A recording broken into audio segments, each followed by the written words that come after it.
ಜೈಲಿನಲ್ಲಿ ಪೊರ್ಕಿ ಪಡೆಯ ಐಷಾರಾಮಿ ಜೀವನ ವಿಚಾರಕ್ಕೆ ಸಂಬಂಧಪಟ್ಟಂತೆ ಇತ್ತ ತುತ್ತು ಕುಳಿಗೂ ಪರದಾಡ್ತಾ ಇದೆ ನಂದೀಶ್ ಕುಟುಂಬ. ಕೊಲೆ ಕೇಸಲ್ಲಿ ಎಫ್ಐ ಆರೋಪಿ ನಂಬರ್ 5 ಆಗಿರುವ ಮಂಡ್ಯದ ನಂದೀಶ್ ಸಾಲದ ಸುಳಿಯಲ್ಲಿ ಸಿಲುಕಾಕಿಕೊಂಡು ಆ ಇಡೀ ಕುಟುಂಬ ಇವತ್ತು ಪರದಾಡ್ತಾ ಇದೆ. ಅದೇ ಜೈಲಲ್ಲಿದ್ರೂ ಕೂಡ ನಂದೀಶ್ಗೆ ಸಿಕ್ಕಿಲ್ಲ ದಾಸನ ದರ್ಶನ. ದರ್ಶನ್ ಮಾತು ಕೇಳ್ಕೊಂಡೇ ಈ ಕೊಲೆ ಪ್ರಕರಣದಲ್ಲಿ ಭಾಗಿಯಾದಂಥ ನಂದೀಶ್ ಏನಿದ್ದಾನೆ ಆತನ ಭೇಟಿ ಇನ್ನೂ ತನಕ ದರ್ಶನ್ ಅವರಿಂದ ಆಗಿಲ್ಲ. ಯಾವ ವಕೀಲರ ಭೇಟಿ ಆಗ್ತಾ ಇಲ್ಲ. ಇಡೀ ಕುಟುಂಬ ನಂದೀಶ್ ಮೇಲೆ ಡಿಪೆಂಡ್ ಆಗಿತ್ತು. ಹೊರಗಡೆ ಕುಟುಂಬ ಪರದಾಡ್ತಾ ಇದೆ. ಒಪ್ಪತ್ತಿನ ಊಟಕ್ಕೂ ಪರದಾಟ ಆಗ್ತಾ ಇದೆ ಕುಟುಂಬದಿಂದ. ದುಡಿಯೋ ಮಗ ಜೈಲಲ್ಲಿ ಕೂತ್ಕೊಂಡ್ರೆ ಏನ್ ಮಾಡಬೇಕು ಅಂತ ಆರೋಪಿಗಳ ಕುಟುಂಬಸ್ಥರು ಕಣ್ಣೀರು ಹಾಕ್ತಿದ್ದಾರೆ. ದರ್ಶನ್ ವಿರುದ್ಧ ನಂದೀಶ್ ತಾಯಿ ಕಿಡಿಕಾರಿದ್ದಾರೆ. ದರ್ಶನ್ ಬಳಿ ದುಡ್ಡಿದೆ, ಚೆನ್ನಾಗಿದ್ದಾರೆ, ನಾವು ಬಡವರು, ಏನ್ ಮಾಡೋದು ಸ್ವಾಮಿ ಅಂತ ಪ್ರಶ್ನೆ ಮಾಡ್ತಿದ್ದಾರೆ. ಎಫ್ಐ ಆರೋಪಿ ನಂಬರ್ 5 ನಂದೀಶ್ ತಾಯಿ ಭಾಗ್ಯಮ್ಮ ಈ ಹೇಳಿಕೆ ಕೊಟ್ಟಿದ್ದಾರೆ. ಅವರು ದುಡ್ಡಿದೆ, ಹಣ ಇದೆ, ಚೆನ್ನಾಗಿದ್ದಾರೆ. ನಮ್ಮ ಬಡವ್ರು ಏನು ಮಾಡೋದು ಸರ್? ಅವರು ಚೆನ್ನಾಗಿದ್ದಾರೋ ಏನು ಮಾಡಿದಾರೋ ನಮ್ಗೇನು ಗೊತ್ತು ಸರ್. ಒಳಗಡೆ ನೀವು ಹೇಗೆ ಬಂದು ಕೇಳಿದ್ದೀರಿ, ನಾವು ಹೇಳಿದ್ದೀವಿ ಅಷ್ಟೇ. ಗೊತ್ತಿಲ್ಲ ಸರ್, ನನಗೇನು ಕೇಳಿಸಲ್ಲ ಸರ್. ಎಲ್ಲ ಫೋನಲ್ಲಿ ಮಾತಾಡೋದು, ಗ್ಲಾಸ್ ಫಿಟ್ಟಿಂಗು ಕೇಳಿಸಲ್ಲ ಸರ್ ನನಗೆ. ಅಷ್ಟು ಬಿಟ್ಟರು ನನಗೇನು ನೋಡಿದೆ ಅತ್ತೆ ಬಂದೆ ಅಷ್ಟೇ. ಅವರೇ ಬಿಡಿಸ್ಕೊಬರ್ಲಿ ಸರ್. ನಮ್ಮ ಹತ್ರ ಎಲ್ಲಿದೆ ಸರ್ ಅಷ್ಟು ಹಣ ಕಟ್ಟಿ ಖರ್ಚು ಮಾಡೋಕ್ಕೆ? ನಾವು ಎಲ್ಲಿದೆ ಆ ಇದ್ದರೆ ಗೇಯ್ಬೇಕು, ಈಗ ಉಣ್ಬೇಕು. ಅಡಿಗೆ ಅಜ್ಜಿಗೆ ಹುಷಾರಿಲ್ಲ ಅಂತ ನೋಡಕ್ಕೆ ಬಂದು ಇಲ್ಲೇ ಕುಂತ್ಕೊಂಡೆ. ಇನ್ನೇನು ಮಾಡೋದು ಸರ್? ನಮ್ಮ ಹತ್ರ ₹1 ಇಲ್ಲ. ಅವರೇ ಬಿಡಿಸ್ಕೊಬರ್ಲಿ. ನಮಗೆ ಸಿಕ್ಕಿಲ್ಲ ಸರ್. ನಾವು ನಿನ್ನೆ ಅನ್ಕೊಂಡಿರೋದು ಸರ್. ಲಕ್ಷಾನುಗಟ್ಲೆ ಎಲ್ಲಿ ಮಡಗಿದವು ಸರ್ ನಾವು ಬಿಡ್ಸೋಕ್ಕೆ? ನಿಮ್ಮ ಕಂಡಂಗೆ ಗೇಯೋರು ನಾವು ಎಲ್ಲಿ ಮಡಗಿದವು? ಅವರೇ ಬಿಡಿಸ್ಕೊಬರ್ಲಿ.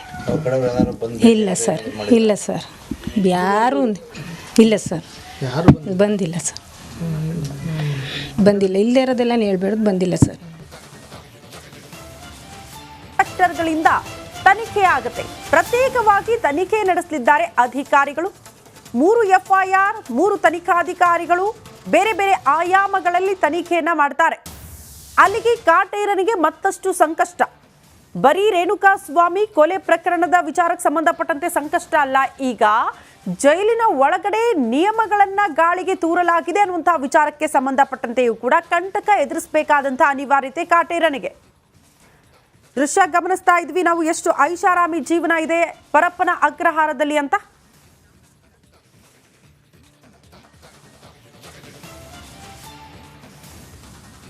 ಸೆಂಟ್ರಲ್ ಜೈಲಲ್ಲಿ ವಿವಿಐಪಿ ಟ್ರೀಟ್ಮೆಂಟ್ ವಿಚಾರಕ್ಕೆ ಸಂಬಂಧಪಟ್ಟಂತೆ 4 ಆರೋಪಿಗಳು ಪೊಲೀಸರ ವಶಕ್ಕೆ ನೀಡೋ ಸಾಧ್ಯತೆ, ಬಾಡಿ ವಾರೆಂಟ್ ಮೇಲೆ ವಶಕ್ಕೆ ಪಡೆಯೋ ಸಾಧ್ಯತೆ ಇದೆ ಅಂತ ಹೇಳಲಾಗ್ತಾ ಇದೆ. ದರ್ಶನ್, ವಿಲ್ಸನ್ ಗಾರ್ಡನ್ ನಾಗ, ಕುಳ್ಳ ಸೀನಾ, ನಾಗರಾಜ್ ಕಾರಣ 4 ಜನ ಕೂಡ ಪರಪ್ಪನ ಅಗ್ರಹಾರದ ಲಾನ್ನಲ್ಲಿ ಒಳ್ಳೆ ರೆಸಾರ್ಟ್ ತರ ಕೂತ್ಕೊಂಡು ಸಿಗರೇಟ್ ಸೇತಾ ಕಾಫಿ ಹೀರ್ತಾ ಕೂತ್ಕೊಂಡಿರುವಂತ ಒಂದು ಫೋಟೋ ಮುಳುವಾಗೋ ಸಾಧ್ಯತೆ. ಹಾಗಾಗಿ 4ರನ್ನ ಕೂಡ ಬಾಡಿ ವಾರೆಂಟ್ ಮೇಲೆ ವಶಕ್ಕೆ ಕೇಳೋ ಸಾಧ್ಯತೆ, ಅಂದ್ರೆ ವಶಕ್ಕೆ ಪಡೆದು ಮತ್ತಷ್ಟು ಅವರನ್ನ ವಿಚಾರಣೆಗೆ ಒಳಪಡಿಸಲಾಗುತ್ತೆ. ಹೇಗೆ ಈ ವಿವಿಐಪಿ ಟ್ರೀಟ್ಮೆಂಟ್ ನೀಡಲಾಗ್ತಾ ಇತ್ತು, ಯಾರು ಈ ಸೌಲಭ್ಯಗಳನ್ನ ಕಲ್ಪಿಸ್ತಾ ಇದ್ರು, ಯಾರು ಸಿಗರೇಟ್ ಜೊತೆಗೆ ಈ ಕಾಫಿ ಆ ಚೇರ್ಗಳನ್ನು ಹಾಕಿ ಕೊಟ್ಟರು, ಈ ಫೋಟೋ ಕ್ಲಿಕ್ ಮಾಡಿದ್ದು ಹೇಗೆ, ಮೊಬೈಲ್ ಸಿಕ್ಕಿದ್ದು ಹೇಗೆ, ಈ ರೀತಿ ಬೇರೆ ಬೇರೆ ಆಯಾಮಗಳಲ್ಲೂ ಕೂಡ ತನಿಖೆ ಆಗುತ್ತೆ. ಹಾಗಾಗಿ 3 ಪ್ರತ್ಯೇಕ ಎಫ್ಐಆರ್, 3 ತನಿಖಾಧಿಕಾರಿಗಳ ನೇಮಕ ಆಗಿರೋದು.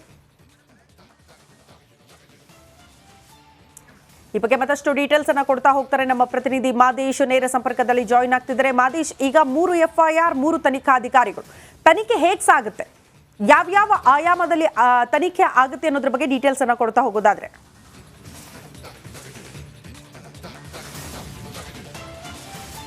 ಶ್ರುತಿ, ಈಗಾಗಲೇ ಪರಪ್ಪನಗ್ರಹಾರ ಜೈಲಿನಲ್ಲಿ ದರ್ಶನ್ಗೆ ರಾಜಾಚಿತ್ಯ ವಿಚಾರಕ್ಕೆ ಸಂಬಂಧಪಟ್ಟಂತೆ ಸಾಕಷ್ಟು ಚರ್ಚೆ ಆಗಿತ್ತು. ಅದರಲ್ಲೂ ಕೂಡ ಆ ಒಂದು ಫೋಟೋ ನೋಡ್ತಿದ್ರೆ ಅದೊಂದು ಕ್ಲಬ್ ಅಥವಾ ಪರಪ್ಪನಗ್ರಹಾರ ಜೈಲ ಅನ್ನೋದಕ್ಕೆ ಒಂದಷ್ಟು ಅನುಮಾನಗಳು ಮೂಡುವಂಥ ಫೋಟೋ ವಿಚಾರವಾಗಿ ಸಾಕಷ್ಟು ಚರ್ಚೆಗಳಾಗ್ತಿತ್ತು. ಕೂಡಲೇ ಹೋಮ್ ಮಿನಿಸ್ಟರ್ ಜಿ ಪರಮೇಶ್ವರ್ ಆಗಿರ್ಬೋದು, ಮತ್ತು ಜೈಲು ADGP ಮಾಲಿನಿ ಕೃಷ್ಣಮೂರ್ತಿ ಅವರು ಕೂಡಲೇ ಜೈಲಿಗೆ ಭೇಟಿ ನೀಡಿ ಅದ್ರ ಬಗ್ಗೆ ಒಂದಷ್ಟು ಮಾಹಿತಿಯನ್ನು ಕಲೆ ಹಾಕುವಂಥ ಕೆಲಸವನ್ನು ಮಾಡಿದರು.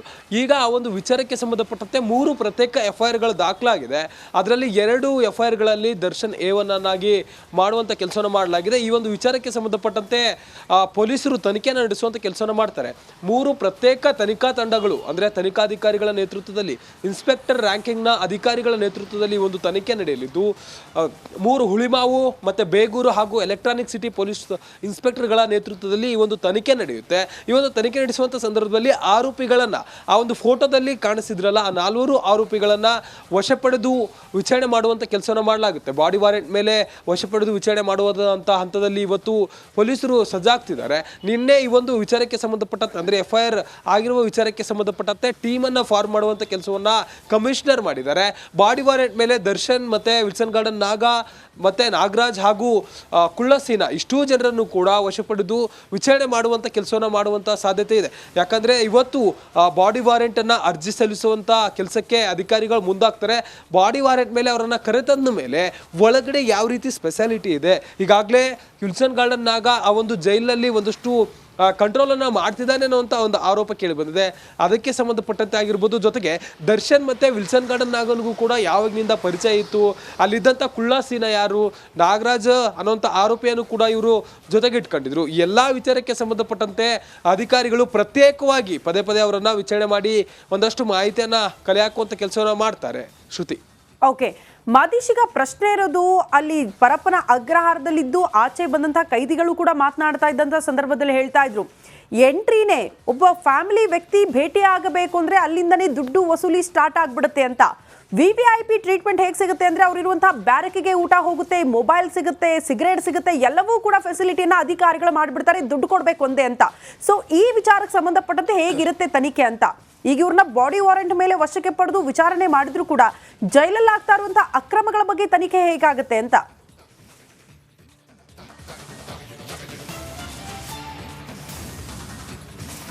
ಶ್ರುತಿ, ಈ ಒಂದು ವಿಚಾರಕ್ಕೆ ಸಂಬಂಧಪಟ್ಟಂತೆ ನಿನ್ನೆ ADGP ಮಾಲಿನಿ ಕೃಷ್ಣಮೂರ್ತಿ ಅವರು ಕೂಡ ಒಂದಷ್ಟು ವಿಚಾರಗಳನ್ನು ಪ್ರಸ್ತಾಪ ಮಾಡುವಂಥ ಕೆಲಸವನ್ನು ಮಾಡಿದರು.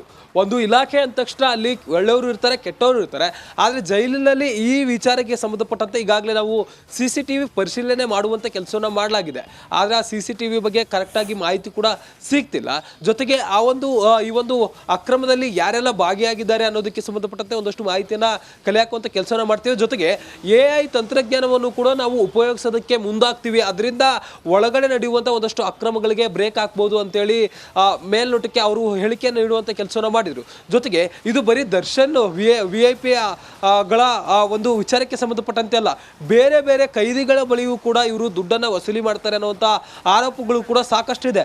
ಹಂತದಲ್ಲೂ ಕೂಡ ಒಂದು ಅಂದರೆ ಒಳಗಡೆ ಇರುವಂಥ ಕೈದಿಗಳನ್ನು ಭೇಟಿಯಾಗೋದಕ್ಕೆ ಯಾರೇ ಬಂದರೂ ಕೂಡ, ಕುಟುಂಬಸ್ಥರಾಗಿರ್ಬೋದು, ಲಾಯರ್ ಆಗಿರ್ಬೋದು, ಯಾರೇ ಒಳಗಡೆ ಬಂದರೂ ಕೂಡ ಅವರಿಗೆ ನಿರ್ದಿಷ್ಟ ಒಂದಷ್ಟು ಫೀಸ್ಗಳನ್ನು ಅಲ್ಲಿನ ಸಿಬ್ಬಂದಿ ಪಡೆದುಕೊಳ್ತಾರೆ ಅನ್ನುವಂಥ ಆರೋಪ ಇದೆ. ಅದಕ್ಕೆ ಸಂಬಂಧಪಟ್ಟಂತೆ ಈಗಾಗಲೇ ಹಿರಿಯ ಅಧಿಕಾರಿಗಳು ಕೂಡ ಅದಕ್ಕೆ ಸಂಬಂಧಪಟ್ಟಂತೆ ಒಂದಷ್ಟು ಮಾಹಿತಿಯನ್ನು ಕಲೆ ಹಾಕುವಂಥ ಕೆಲಸವನ್ನು ಮಾಡ್ತಿದ್ದಾರೆ. ಜೊತೆಗೆ ಇಲಾಖಾ ತನಿಖೆಯನ್ನು ಕೂಡ ಆದೇಶ ಮಾಡುವಂಥ ಕೆಲಸವನ್ನು ಮಾಡಿದ್ದಾರೆ.